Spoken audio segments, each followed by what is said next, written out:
Grande joie. Il était une fois, il y a fort longtemps, un homme au prénom imprononçable de Scoobidiridiki-Roudoukou-Radakakapadam que tout le monde appelait Am. Son prénom lui venait du premier mot qu'il avait prononcé bébé lorsque des villageois l'avaient trouvé abandonné à la lisière de la forêt. Tout le village avait pris soin de lui et une fois adulte, on avait donné à celui qui n'avait rien une petite hutte à la sortie du village. En âge de se marier, il n'avait eu ni femme ni enfant et avait pris l'habitude de vivre seul. En fait, son cœur aimait une femme renommée pour sa beauté, pour les qualités de son cœur et la vivacité de son esprit.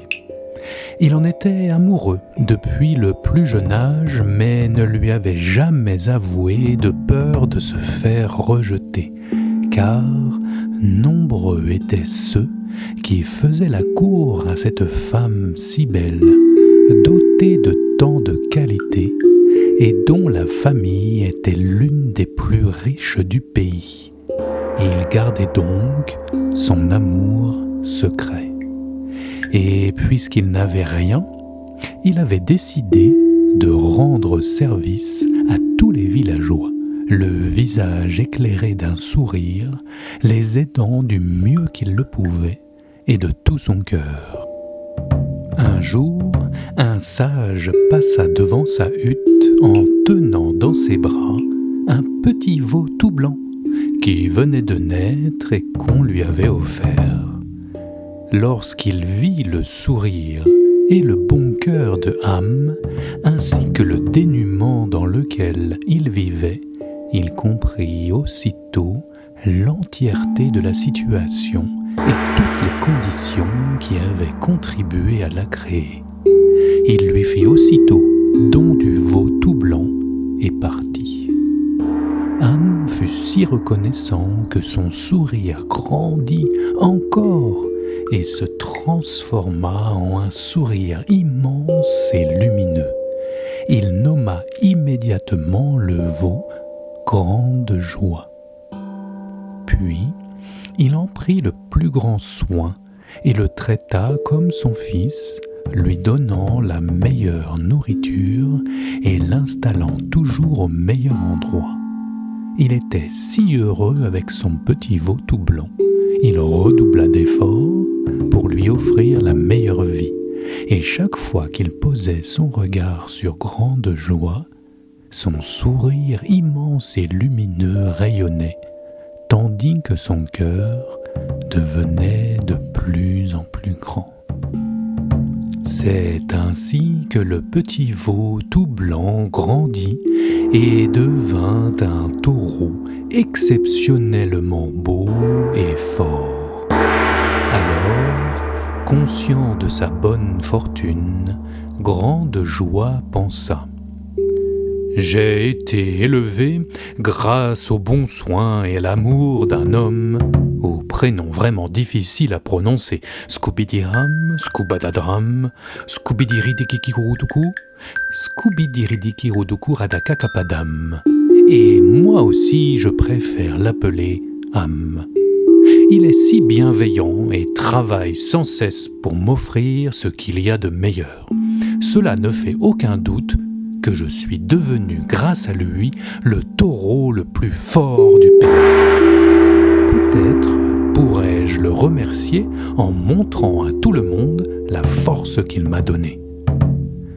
Grande Joie vint donc auprès de son protecteur bien-aimé et lui dit : j'ai appris que des préparatifs allaient bon train au palace d'un riche marchand pour le mariage de son fils. Vous devriez vous y faire embaucher facilement. Lorsqu'une opportunité se présentera, pariez 1000 pièces d'or que votre taureau tout blanc est le plus fort du pays et qu'il peut tirer 100 charrettes chargé. Alors Ham se rendit au palace et apprit que le peintre chargé de la décoration venait de tomber malade.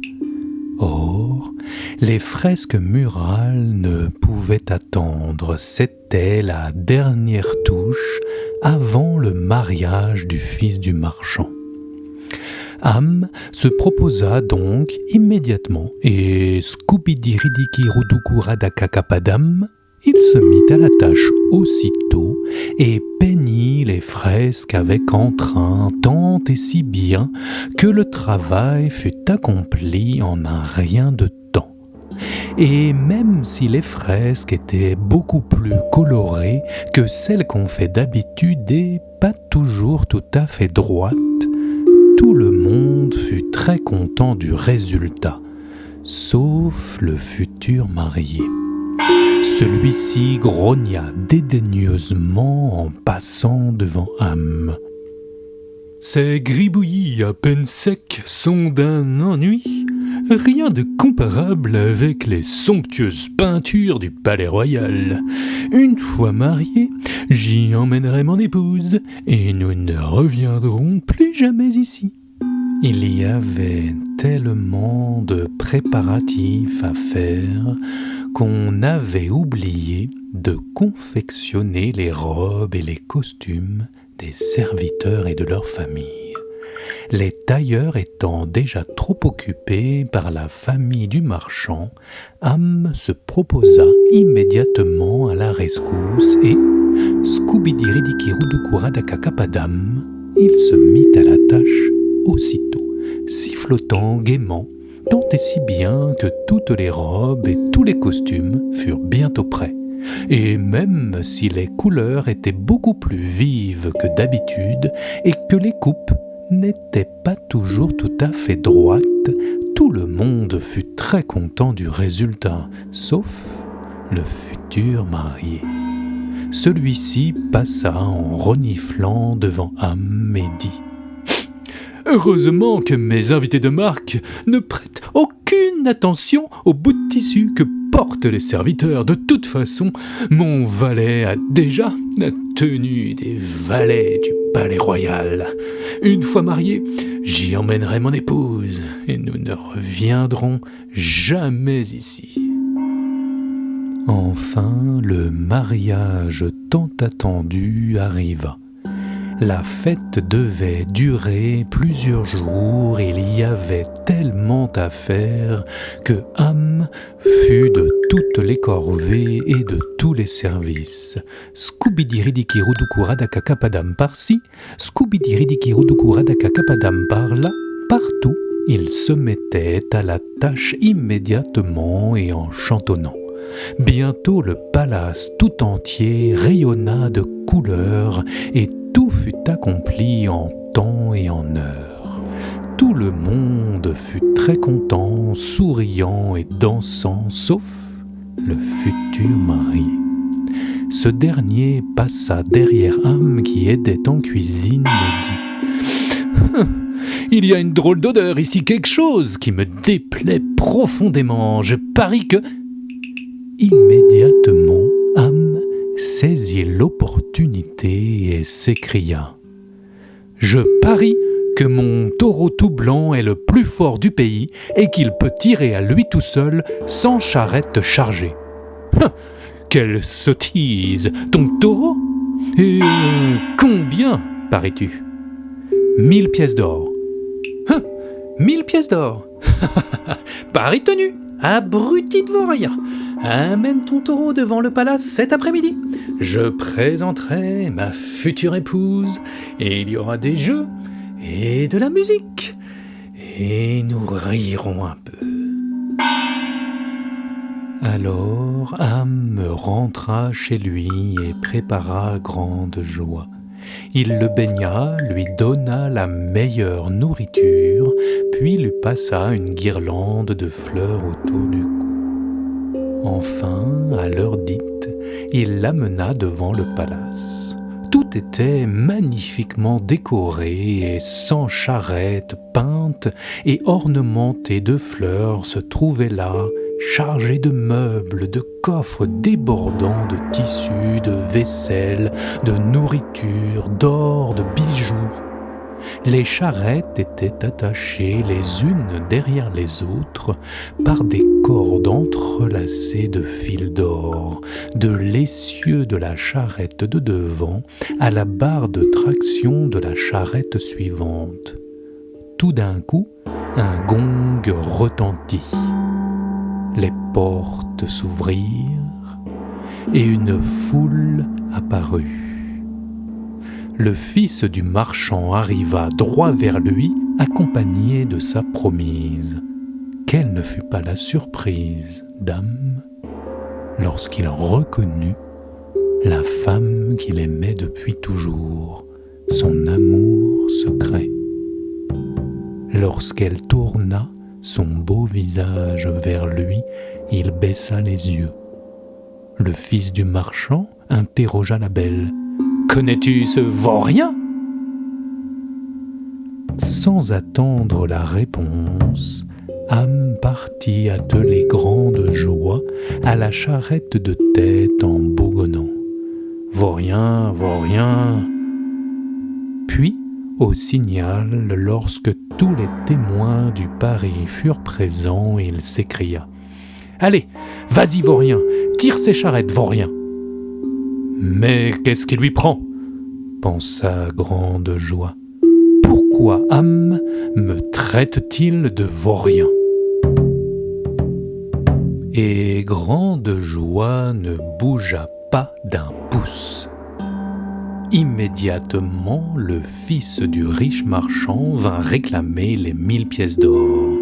Am paya, sans mot dire, perdant tout ce qu'il avait, à part sa hutte et son taureau. Ensuite, il détacha grande joie de la charrette de tête et rentra chez lui sans se retourner. Une fois seul, il se jeta à même le sol. De toute façon, il n'avait plus de lit, et pleura toutes les larmes de son corps. Lorsque grande joie rentra à son tour et le trouva pris d'un tel chagrin, il lui demanda « Faites-vous une sieste ?»« Comment pourrais-je faire une sieste alors que 1000 pièces d'or durement gagnées viennent de m'être soutirées ?»« Am, vous êtes comme un père pour moi. Depuis que je vis avec vous, ai-je un jour cassé quelque chose ? Bousculer quelqu'un ou fait quelque bêtise que ce soit. Jamais, mon enfant. Alors pourquoi m'avez-vous traité de vaurien ? C'est vous qui êtes à blâmer, pas moi. Retournez au palace du marchand et cette fois, pariez 2000 pièces d'or. Mais souvenez-vous de ne plus me traiter de vaurien. Sans discuter, Am se rendit au palace et retrouva le fils du marchand qui promenait sa fiancée devant ses invités en triomphant. « Ha ha ! Avant même le mariage, ma fortune augmente. Grâce à ce vaurien, je vous parie 2000 pièces d'or que mon taureau tout blanc est le plus fort du pays et qu'il peut tirer à lui tout seul 100 charrettes chargées. 2000 pièces d'or, encore toi ? Mais ça ne se refuse pas. J'accepte ton pari. Je me ferai un plaisir d'emmener ton taureau avec mon épouse au palais royal. Reviens demain soir. Il y aura une fête avant la cérémonie de mariage. Am regarda la future mariée et vit que celle-ci l'interrogeait d'un regard triste. Alors, il rentra chez lui. Après une nuit de repos, il prépara grande joie avec encore plus de soin et d'attention. Le baigna et lui passa une couronne de fleurs autour du cou. Le taureau était si beau que lorsqu'ils se mirent en route pour le palace, toute une foule d'admirateurs les accompagnait. De loin, Ham vit le fils du marchand qui paradait avec ses invités devant les portes grandes ouvertes du palace magnifiquement illuminé. Mais de la future mariée, aucune trace.